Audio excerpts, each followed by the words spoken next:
Girlfriend ko noon si Leyna. Pero nung sinabi niyang buntis siya at ako ang ama, natakot ako.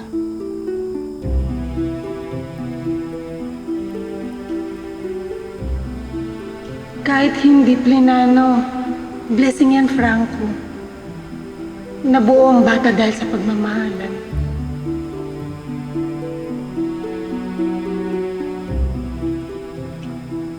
Paano yung mga pangarap ko, Leyna? Pwede tayo magtulungan, Franco. Di ba nakaplano na yung mga herbal na pag-aaralan at ibibenta natin? Leyna, mataas ang ambisyon ko sa buhay. Alam mo yan. Kapag hindi ko naabot yung mga gusto kong mangyari, sa'yo at sa batang yan, ibubuntun ko yung galit ko. Ibig sabihin ba tinatalikuran mo kami? Sorry. Sorry, Leyna.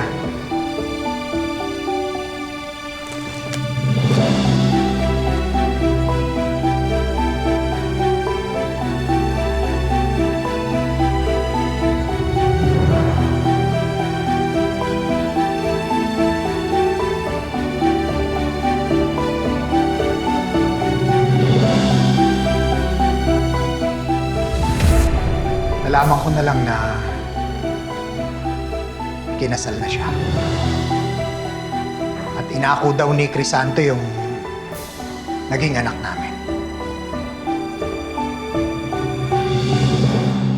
Kaya pala nung tinatanong ko si Leyna na tungkol sa panahong nag-aaral siya, palagi siyang malungkot. Meron pala siyang hindi masabi sa akin.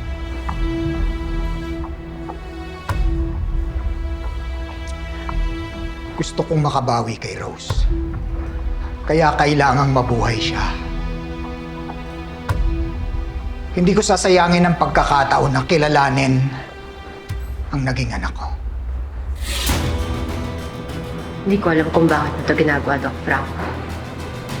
Pero hindi mo kami mapapaniwala ng ganun-ganun lang. Alam ko. Kaya dinala ko ang kaisa-isang prueba na meron ako.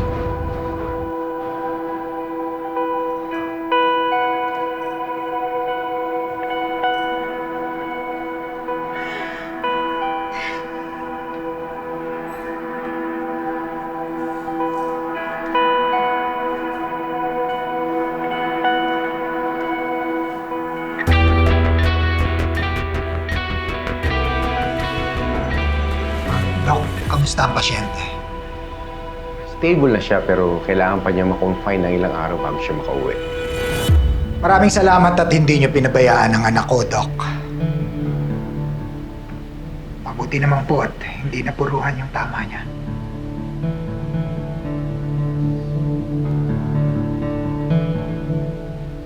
Siguro mga ilang araw na lang pwede na ho namin siyang ilabas dito sa ospital.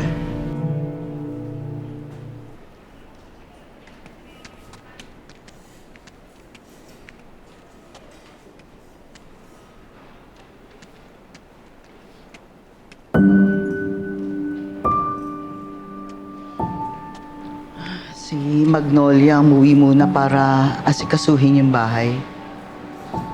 Si Alex kumuha ng gamit para kay Rose.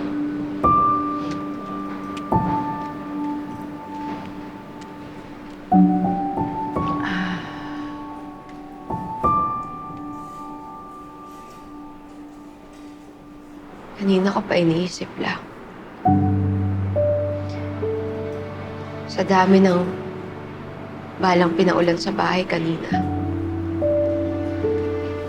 Paano kung may namatay sa inyo?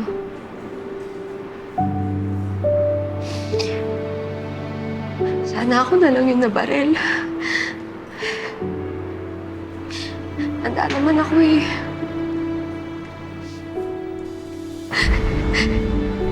Mahal na mahal ko kayo. Sorry po. Tana, Tana. Tana. Huwag ka mag-sorry.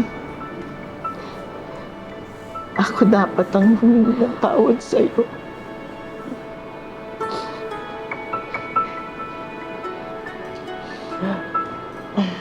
Kalimutan na natin yung mga nangyari, ha? Basta sama-sama tayong pamilya. Ikaw, ako, at si Rose. Kahit ano pang sabihin ni Franco.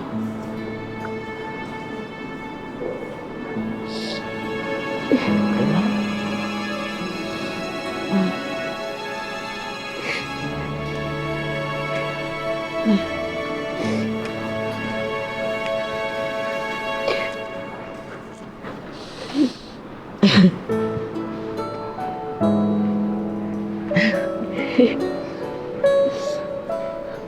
Magsabo na kayo.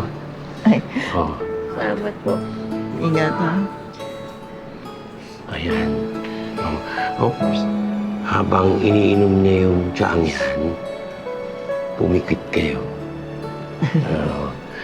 Tapos, magkunwari tayong nasa Oriente ulit tayo.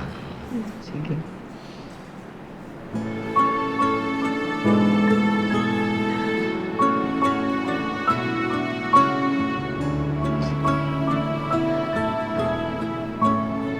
Kung pwede nga lang po bumalik ng Oriente.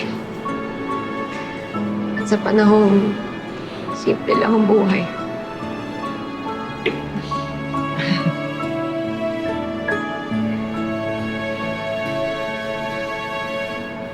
Amira, naiintindihan ko na masakit yung nalaman mo si Rose at si Alex na nakunawaan ko rin na mahirap tanggapin.